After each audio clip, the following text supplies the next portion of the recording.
trial of Jussie Smollett is underway. 3 years after he says he was assaulted in a racial and homophobic attack in Chicago, investigators saying that story is a complete lie and that the entire incident was staged to help further Smollett's career. Yes, this has to be one of the most bizarre stories we've ever covered, and that's saying something for the Nexus. A black gay actor called Jussie Smollett is on trial in Chicago at the time of recording for allegedly staging a hate crime on himself. The verdict is expected imminently. The prosecution accused him of lying to police when he reported back in 2019 that two white men wearing MAGA hats had attacked him in the street. They allege that Smollett actually hired these two Nigerian brothers to stage the attack. Smollett denies all charges and says he was the victim of a real crime. We'll be looking at what's been happening in court in a moment, but first, let's go back in time 3 years to January 2019. Here's how the story was reported then.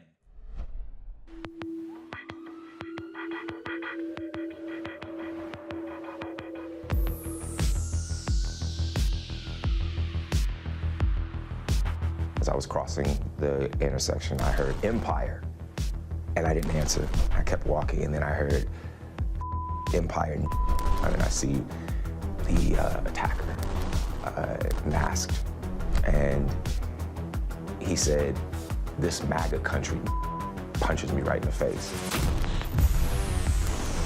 There was a second person involved who was kicking me in my back, and then it just stopped, and they ran off. And then I look down and I see that there's a rope around my neck. There's a rope around my neck. And then I smelled bleach. I know the smell of bleach. I will never be the man that this did not happen to. I am forever changed. I think that what people need to hear is just the truth. It's just the truth.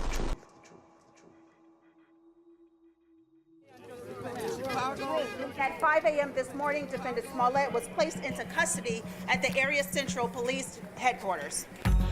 He cast himself as victim, but today Jussie Smollett became the accused, charged with staging a racist, homophobic attack on himself. Smollett's story started unraveling last week after police arrested two men Smollett would later say were his attackers. Ola and Abel Osundairo, who were first identified in this surveillance photo, knew Smollett from his hit show Empire. Those two guys start talking to cops, and they tell cops a story that Jussie staged this attack, and we've been planning it for days. These two brothers are seen buying what appear to be a ski mask and red baseball caps. Police believe that Jussie paid these guys $3,500 to carry out this attack. The two men testified for 2.5 hours before a grand jury Wednesday. He wanted Ola to place a rope around his neck, pour gasoline on him, and yell, "This is MAGA country." Why would anyone, especially an African-American man, use the symbolism of a noose to make false accusations? Police say he arranged and paid for the attack as a publicity stunt. This stunt was orchestrated by Smollett because he was dissatisfied with his salary. Jussie Smollett took advantage of the pain and anger of racism to promote his career. Jussie Smollett is out on bail and is still claiming he is innocent. He is still saying 100% that he did not do this. He's doubling, tripling, quadrupling down. And 3 years on, Jussie Smollett still maintains his innocence, but is now having to do so in front of a judge and a jury. 39-year-old Smollett is facing 6 felony charges relating to disorderly conduct for allegedly filing a false police report. He faces up to 3 years in prison if convicted. The prosecution's case relies heavily on the testimony of two Nigerian brothers, Abel and Ola Osundairo. The police arrested them about 2 weeks after Smollett filed his report. Detectives identified the brothers as the attackers by using CCTV video and video from a taxi they took on the night of the attack. The brothers told police that Smollett had paid them to stage the attack and had written them this check for $3,500. They repeated that claim under oath in court last week. They told police they'd bought the ski masks, red baseball caps and rope with a $100 bill from Smollett. Smollett's defense lawyer, Nena Uche, accused the brothers in court of being sophisticated, highly intelligent criminals who attacked Smollett because he is gay and because they'd hoped to scare him into employing Abel as his bodyguard. The brothers deny those accusations. Chicago police detective Michael Thies has also been testifying against Smollett. He said police had taken Smollett's report seriously at first and spent thousands of man-hours trying to find out who attacked him. But they found Smollett uncooperative, refusing to give them a DNA sample or let them have his phone. Once they interrogated the Osundairo brothers, they suspected Smollett had been lying to them all along, and arrested him a week later. Police also say CCTV video of Smollett driving around with the brothers just 4 days before the incident in the same area the incident took place suggests they'd rehearsed the attack. This week, it was Jussie Smollett's turn to take the stand. He told the court how he'd gone out to get something to eat on the night in question, and on the way home from Subway, he came across two men wearing ski masks who he claimed shouted racial and homophobic slurs and attacked him. Smollett testified he was reluctant to call Chicago police because, quote, "I am a black man in America. I do not trust the police." Later, he acknowledged responding officers did treat him very well. You can see him on this police body cam showing them the noose. He defended his decision not to hand over his phone to police, saying, "I cared more about my privacy, and that's the truth." As for the brothers, Smollett testified he'd met them through his TV show Empire and that he'd done drugs and had had a physical relationship with the younger brother, Abel, a claim Abel denied in court. Smollett also accused the older brother, Ola, of being homophobic, but Ola told the court this was not true. Smollett also said he'd given the fitness expert brothers the check for $3,500 for them to make him a fitness and nutrition program, not to beat him up. Ahead of the trial, Smollett was keeping uncharacteristically quiet, but his friends and family spoke up in his defense. I've known him for so long, and there is no way that Jussie Smollett would do anything like this. It has been incredibly painful as his family to watch someone you love be accused of something they did not do. So did Jussie Smollett pay the brothers to attack him, or did they actually attack him? That's a question for the courts. Either way, though, Smollett's original story about being targeted by white Donald Trump supporters was wrong from the start. Why do you think you were targeted? I can just assume. I mean, I come really, really hard against 45. I come really, really hard against his administration. And I don't hold my tongue. Conservative commentators were skeptical as soon as they heard the details. Why, they asked, would anybody be walking around in the freezing cold at 2 a.m., carrying a rope and bleach and wearing ski masks, just on the off chance they might bump into Jussie Smollett on the otherwise deserted streets of Chicago? This story spelled fishy from the start! Perhaps the bigger question is why the liberal media and Democrat politicians were so quick to accept Smollett's original story, that this was a racist attack by white men. You'll remember they had to perform an embarrassing U-turn once it became clear the men behind the masks were actually two brothers from Nigeria. Actor and musician Jussie Smollett from the hit show Empire was attacked and beaten early this morning in Chicago. This isn't a guy getting beat up. This is, a black kid who was attacked in the street and put a noose around his neck. Yeah. This is horrible to report. This is stomach-turning, mind-boggling information. We have a media that's saying it's a debate whether or not what just happened to Jussie Smollett is a hate crime. It's absurd. This is America in 2019. Stunning fall today for the actor who told police he was the victim of a racial and homophobic attack. Chicago police now saying they are no longer considering Jussie Smollett a victim, saying they want to question him again. It was an incredible performance that got him critical acclaim across all liberal mainstream media outlets. This plot twist is just something that is so appalling. Something about this stank from the moment it happened. When a story is too perfect to be true, it usually is. I'm embarrassed to have believed him, to have supported him. And many others, though. Our leaders immediately jumped to the defense of this supposedly unpopular person before even hearing the evidence. Kamala Harris, she's a 2020 candidate. She tweeted, "This was an attempted modern-day lynching." Everybody followed up with this. All the top Democrats were tweeting Kamala Harris to Cory Booker. It was a lynching.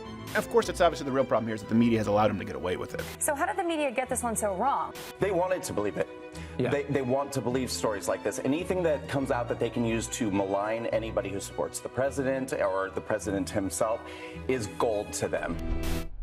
Interestingly, once the Osundairo brothers said they'd carried out the attack, phony or otherwise, many in the mainstream media rushed to judgment again and presumed Smollett to be guilty.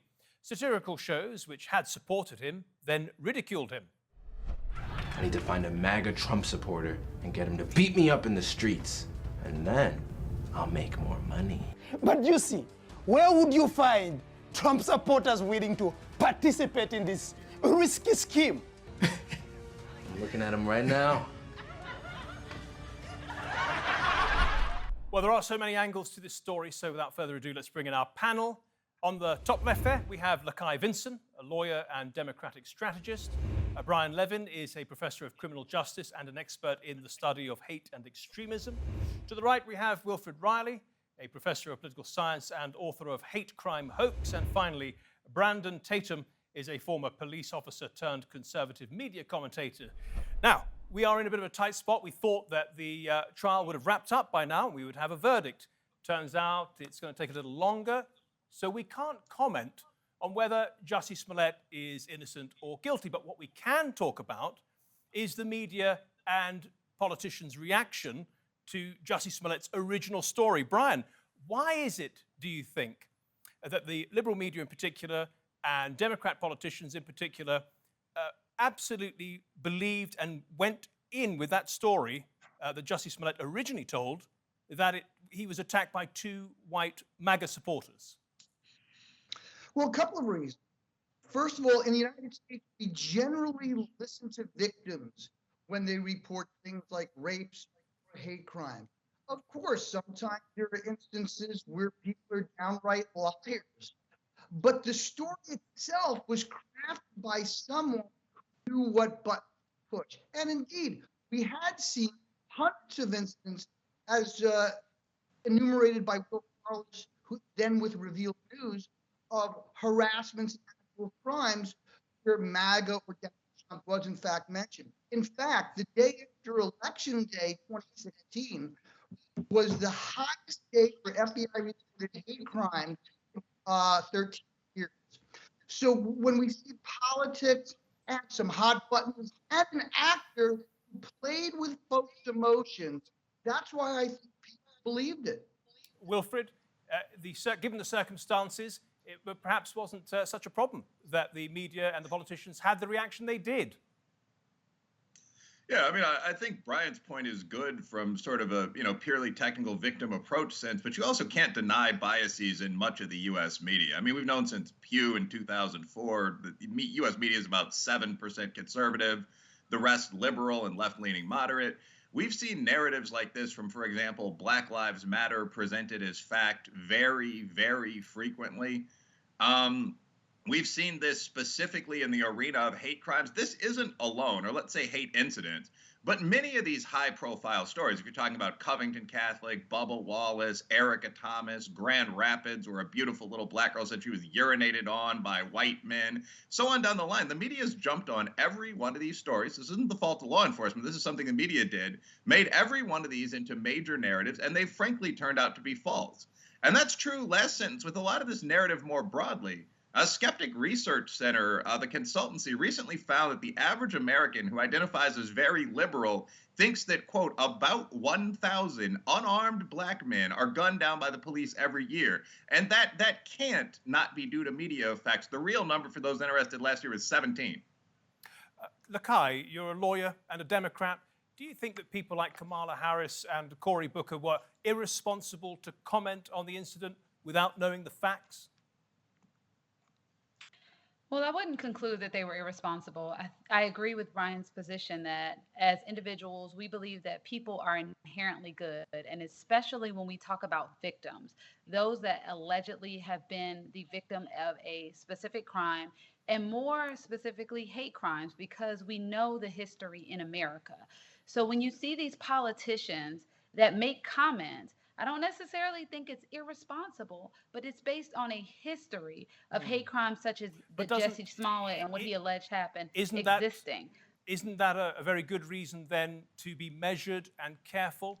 When Kamala Harris says that it's a modern day lynching, shouldn't she be more careful given the history? Kamala, I think she certainly has a responsibility to be measured and to be careful. So I don't think that she should comment on everything and anything. But I believe that she likely thought that she was being measured and she was being careful. But there's no question that as politicians certainly have to be careful when they are making comments on anything and everything that is in the social world, be it on the news, be it on social media, because there is a responsibility. And people believe politicians. I know that we don't want to believe that because of the issues that politicians face and a mistrust that individuals have with politicians. But we believe we rely on politicians the same way we do with the news. So there's no question that any politician has to be measured and careful whenever making a statement. But I believe that they both took the position that they were measured and they were careful and they believe Jussie Smollett's story. And I think one issue here, and I'm focusing more on media effects here. I think one issue is what the media chooses to cover. There's no doubt that there's a constant focus on interracial crime and racial conflict. If you actually go to something like the BJS report, the Bureau of Justice Statistics annual report, violent interracial crime, at least between blacks and whites, first is only about 3% of crime. Second, in the last year I looked at, it definitely leans black on white. So the decision to call out particular cases like this that seem to fit a particular narrative, I do think that's a conscious one. And I don't think it's an accident that Kamala Harris had more to say about this than about, say, the Waukesha vehicular attack or something like that. So I think everyone needs to sort of pull back and check their priors when it comes to these high-profile cases. It struck me that Jussie Smollett was pretty obviously lying. And I don't think that politicians did the country much of a favor by comparing this to the brutal lynchings of the past, Emmett Till and the like. Well, we don't want to preempt the verdict from the trial. Brandon, what did you make of that initial coverage when Jussie Smollett said he believed he was attacked by two white men screaming MAGA slogans? Well, I believe any reasonable person that's connected with reality would see that that's a disingenuous story. I mean, you're talking about in the middle of the night, two white guys with MAGA hats in Chicago is going to beat up a gay guy and know that he's on Empire, as if white people are watching Empire to the degree that maybe black people are. And then there's clear signs of evidence that would indicate that he's being disingenuous. His interview was disingenuous. And then also these people came out, the two brothers came out, had receipts that would point towards the fact that they were paid and that this was a rehearsed hoax. Unfortunately, in our country, our government, politicians, the media are obsessed with racism. And that is because it gets people riled up, gets people energized, and they can sell advertisement when they present it on the news. This isn't about hate crimes. This isn't about Jussie Smollett. This is about money. And if they can make money by getting you outraged, they're going to do that. Kamala Harris and all of them who are in politics, primarily the liberal side, they want your vote. So if they can get you to feel like this country is racist and that you are going to be attacked every day you walk out of your house, they can then present solutions during election season and get you to vote for them. Jussie Smollett said, as a black man in America, he didn't want to call the police. He was very reluctant. Do you think he is right to say that he had something to fear, or is this all in his head? Well, I think that all of this is in his head, just like the whole entire situation itself seems to be disingenuous. There's no reason on planet Earth for black people in America to legitimately be afraid of calling the police. Now, I understand that some people may feel that way, but based on statistical data, based on reality, I was a police officer. There is no evidence of bias unnecessarily towards black people in this country. Brian, do you think that politicians are exacerbating the situation and using hate crimes or even hoax hate crimes to further their own political agenda? Not really. Let's put this in context. And one of the things that we've seen, and Dr. Riley has some good points and some not so good. Let me try to briefly elaborate. One of the cases he just brought up this morning, Covington Catholic, wasn't actually a hate crime.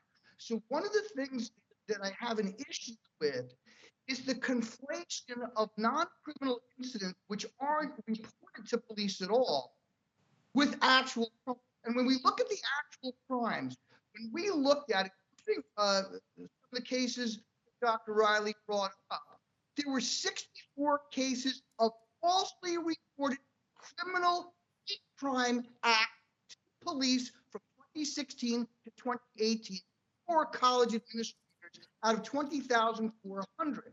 But when we look more broadly at racial division, that's where I think he hits it out of the park. And frankly, I wish he'd concentrate on that. In other words, whether you look at non-criminal incidents or hate crimes, I do think that there is in the media sometimes a rush to judgment. But you can't conflate harassments and insults, of which there are many, many more, than actual crimes which are reported to the police. I'm a former police officer and I'm a criminologist. When I looked at the reports that Dr. Riley sent me, some of them, many of them were non-criminal incidents, or criminal incidents, he said, for instance, because there were black assailants who took the menorah and made it into a swastika, that wasn't a hate crime. Or well, this is a definitional issue here. Against another person in that group.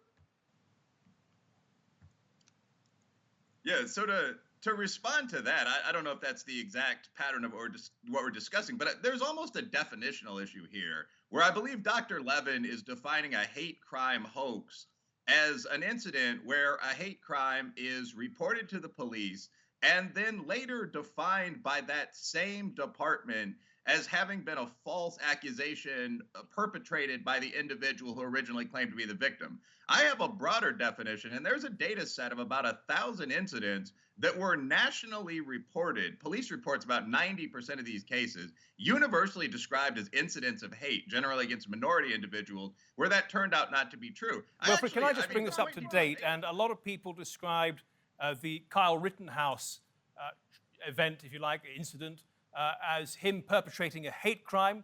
Other people said, well, wait a minute, he shot 3 white people. Where's the hate crime here? And it was in self-defense. He was found innocent. Why do you think people wanted to define that as a hate crime? Well, first of all, I mean, I think this is one where neither Dr. Levin or I would try to claim this as any sort of a hate crime, hate hoax, despite how Rittenhouse is treated by the media. The Kyle Rittenhouse case, and I think this is the point you're making, involved a white guy who was at the scene of a street conflict shooting 3 other white guys on kind of the other team almost in an ugly street fight. So, I mean, there, I don't think hate, race hate, so on, plays much of a role at all. I do think, though, to return to, my consistent, batting stance here, that the mainstream media, again, really, really exacerbated this case. One sentence, every black man I know, probably more than half of my friend group, thought for weeks that Rittenhouse had killed exclusively black people. And that's because of the presentation of this as went to a Black Lives Matter protest, shot Black Lives Matter protesters protesting for black lives. Right. Whatever the motivations of those individuals. But show me Right. Sorry, I need to bring in Lakai. I'm afraid if we could just share the platform. Lakai, would you accept that point from Wilfred Riley there, that most people thought that from the presentation in the mainstream media that Kyle Rittenhouse had actually killed some black people because that's how they presented it, that he was a white supremacist, a racist. Do you think that's a fair point? Well, I'm not going to agree with the position that because of the media's presentation, that they presented it as though the individuals that were killed were black people. I think that if any individual would have watched the news, then they would have easily seen who the victims were. However, with that being said, I think it is easy to presume that the individuals at a Black Lives Matter movement protest were black lives, and therefore black individuals were killed. And so because of that, it did become, and it did have a racial undertone. However, there weren't black people that were killed. But I agree that the Kyle Rittenhouse was about self-defense. That's fundamentally what that case was about. But we're not being honest if we don't go back to the fact that this had a racial undertone. We know that U.S. social institutions are laced with racism. And so that's what it went back to. It was about whether or not Kyle Rittenhouse was treated like any other individual, black or brown, would have been treated under the U.S. social institutions, i.e. the criminal justice system. Lakai Vincent, I'm going to have to give you the last word there. Thank you. Wilfred Riley, Brandon Tatum, and Brian Levin. Thank you all very much for your contributions to The Nexus. And thank you at home and on your phones for watching. Remember, if you want to see this episode or any of our previous episodes, do go to our channel on YouTube. Just type in Nexus TRT World. Till next week then, goodbye.